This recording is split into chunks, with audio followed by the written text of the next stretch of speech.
बात model Divya Pahuja murder case की। दिव्या पाहुजा जो मॉडलिंग कर चुकी हैं, 7 साल जेल में रह चुकी हैं। गुरुग्राम के बलदेव नगर की गली नंबर 15 में मौजूद उनके घर में छोटी बहन और पिता के अलावा अब कोई नहीं है। उनका मर्डर हो चुका है। जून 2023 में जेल से जमानत पर छूट कर आई। जेल वाला मामला क्या था उस पर भी आएंगे, वो हम आगे बता देंगे, लेकिन पहले मर्डर केस के बारे में समझ लेते हैं। घटना के केंद्र में है गुरुग्राम का एक होटल का नाम है सिटी पॉइंट। इस होटल के मालिक का नाम है अभिजीत सिंह। खबरों के मुताबिक अभिजीत सिंह और दिव्या पाहुजा एक दूसरे से प्यार करते थे और कहा जा रहा है इसी प्यार के चक्कर में दिव्या का मर्डर हुआ। 1 जनवरी 2024 यानी नए साल के जश्न का दिन। अभिजीत और दिव्या का प्लान था एक दूसरे के साथ कहीं घूमने जाने का, समय बिताने का। अभिजीत दिव्या के घर आया, दोनों निकल गए। दिव्या की मौके बेमौके अपनी बहन नैना से भी बात होती रही, लेकिन अगले दिन 2 जनवरी को 11:50 के बाद जब नैना ने अपनी बहन को फ़ोन किया तो फ़ोन बंद आ रहा था। बहुत कोशिशों के बाद भी जब नैना और दिव्या की बात नहीं हो पाई तो नैना हारकर अभिजीत के दिल्ली वाले घर पर चली गई। वहाँ पता चला कि अभिजीत और नैना दोनों वहाँ नहीं हैं। फिर नैना अभिजीत के होटल गई और स्वाभाविक है, होटल वालों ने कह दिया कि अभिजीत और नैना यहाँ भी नहीं है। नैना को भरोसा नहीं हुआ। उसके बाद उन्होंने होटल वालों से सीसीटीवी फुटेज दिखाने के लिए कहा। होटल वाले आनाकानी करने लगे। नैना को शक हो गया। नैना पुलिस की शरण में गई। गुरुग्राम सेक्टर 14 की पुलिस वहां से उनके साथ गई। बहन की गुमशुदगी की रिपोर्ट उन्होंने तब तक दर्ज करवा दी थी और फिर पुलिस की टीम के साथ होटल में पहुंच जाती हैं। इस बार पुलिस और नैना के दोनों के सामने खड़ा था अभिजीत सिंह।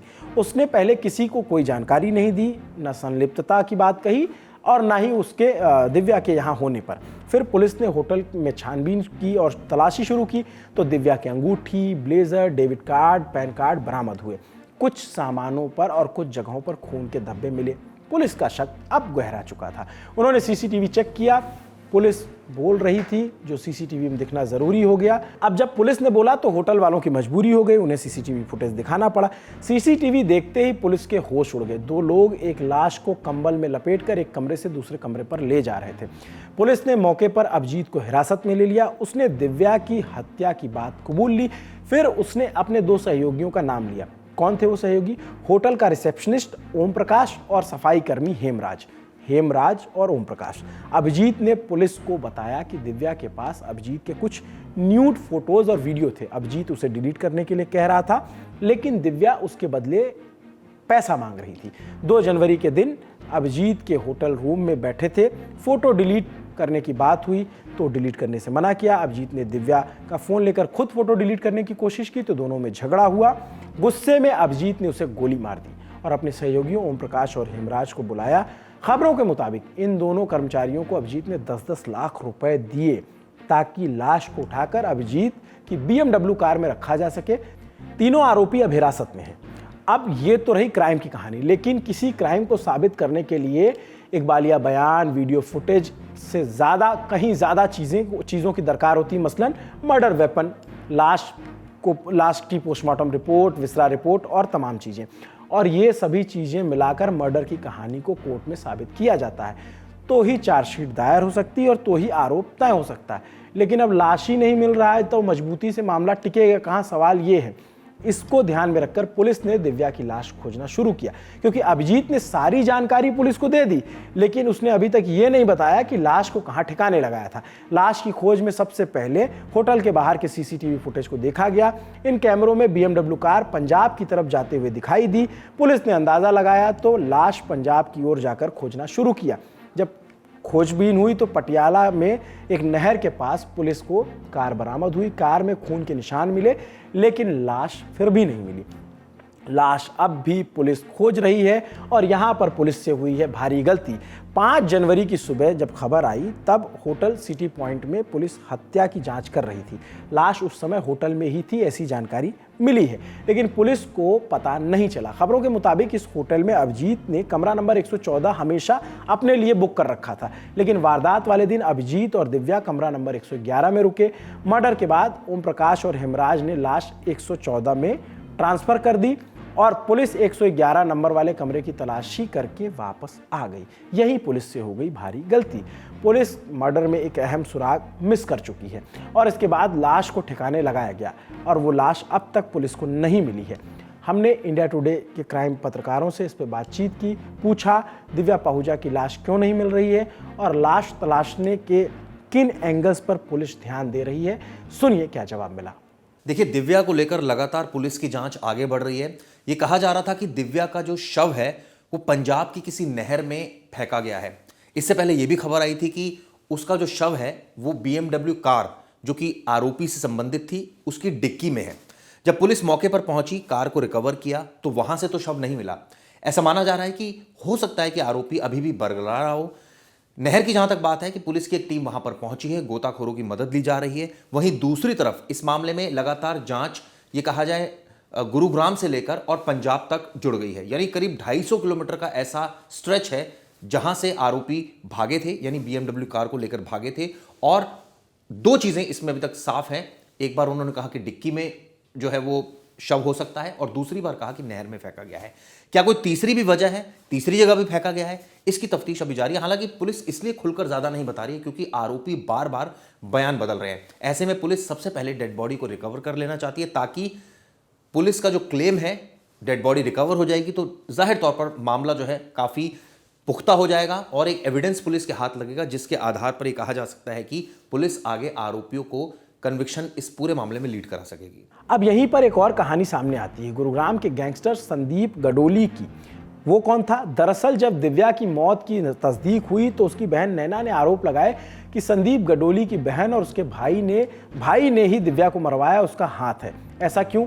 ऐसा इसलिए कहा गया क्योंकि 7 फरवरी 2016 को मुंबई के एक होटल में हरियाणा पुलिस ने संदीप गडोली को इनकाउंटर में मार गिराया था और संदीप की मुखबिरी में नाम आया था दिव्या का। कहा जाता है कि संदीप को फंसाने के लिए हरियाणा पुलिस ने दिव्या को ग्रूम किया, उसे ट्रेंड किया। संदीप दिव्या का दोस्त बना, प्यार कर बैठा। दोनों की मुलाकात मुंबई में होना तय हुआ। दिव्या ने संदीप को होटल में बिना हथियारों को बुलाया। संदीप बात मान गया। इधर दिव्या ने पुलिस को भी सूचना दे दी। जैसे ही संदीप पहुंचा, पुलिस ने उसे इनकाउंटर में मार गिराया और दिव्या को भगा दिया। इस केस की भनक मुंबई पुलिस को लग गई। हरियाणा पुलिस पर फेक इनकाउंटर का केस चला। पुलिस के कई अधिकारी और दिव्या हिरासत में लिए गए। यही वो केस है जिसमें दिव्या 7 साल जेल में रही और जून 2023 के महीने में जमानत पर छूटकर बाहर आ गए।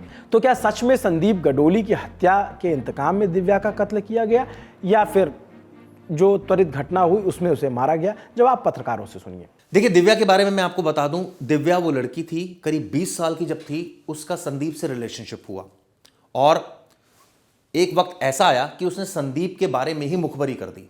यानी कि यह सवाल अभी तक साफ नहीं हुआ कि उसने मुखबरी क्यों की थी। हालांकि हल्कों में एक खबर जरूर है कि उसको पैसा ऑफर किया गया मोटा, उसकी मदर को पैसा ऑफर किया गया, इस वजह से उसने लोकेशन जो है वो बता दी। शुरुआत में यह मामला हरियाणा पुलिस ने तो साफ साफ कहा कि उनको एक इंफॉर्मेशन मिली जिसके बेस पर उन्होंने संदीप का एनकाउंटर किया। लेकिन जब मुंबई पुलिस ने जांच की तो पूरा मामला पलट गया। साफ हुआ कि फेक एनकाउंटर था। यह भी साफ हुआ दिव्या, उसकी मां, गुरुग्राम पुलिस के कुछ अधिकारी और एक गैंगस्टर था मनोज, वो इस पूरी साजिश में शामिल थे। यानी कि बिल्कुल क्लियर कट है कि जो लड़की शुरुआत में किसी के साथ थी, जिसको अपना प्यार समझती थी, उसी के साथ उसने धोखा किया। 7 साल वो जेल में रही और उसके बाद जब वो बाहर आई तो अभिजीत के संपर्क में आ गई और अभिजीत के साथ भी उसने वही गंदा खेल किया, यानी कि ब्लैकमेलिंग का धंधा। इसके बाद इस पूरे मामले में उसकी हत्या हो गई। अब पुलिस उसकी डेड बॉडी को तलाश रही है और तमाम पहलुओं से इस पूरे मामले की जांच की जा रही है।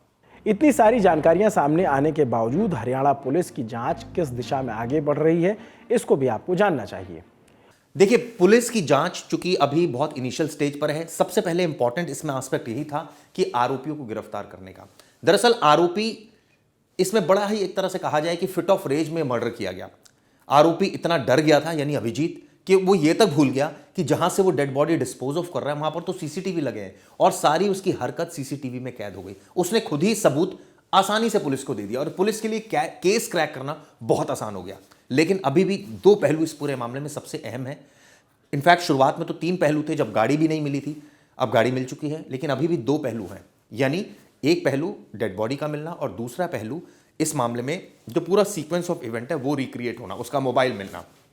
ऐसे में पुलिस लगातार कई जगहों पर रेड कर रही है। जैसे मैंने बताया, करीब 250 किलोमीटर का स्ट्रेच है जहां पर आरोपियों ने डेड बॉडी को डंप किया होगा। तमाम उन्होंने बयान दिए हैं उसके आधार पर जांच की जा रही है। लेकिन जहां तक बात है कि केस वर्कआउट बिल्कुल होगा, ये केस वर्कआउट, क्योंकि इससे पहले भी इस तरह के कई मामले सामने आए जिसमें पुलिस ने इस तरह के केसेस को वर्कआउट किया। सवाल ये उठता है कि क्या बिना डेड बॉडी के, क्या बिना मोबाइल के रिकवरी के ये केस कन्विक्शन की तरफ लीड कर सकता है? तो इसका सवाल है, बिल्कुल कर सकता है। ऐसा इसलिए क्योंकि इस मामले में सीधा क्लिंचिंग एविडेंस है, मोटिव क्लियर है, डेड बॉडी घसीटते हुए विजुअल क्लियर है, और यह साफ है कि पूरा मामला सीधा सीधा, इसमें कई ऐसे सर्कमस्टांशियल एविडेंसेस हैं जिसके आधार पर आरोपी को सजा मिल सकती है। लेकिन अगर डेड बॉडी मिल जाती है, मोबाइल मिल जाता है, तो केस और पुख्ता होगा। उम्मीद है कि जल्द ही इस हिंसक घटना और इस क्रूर घटना की सही जांच होगी, मुस्तैद जांच होगी, आरोपियों को सजा मिलेगी।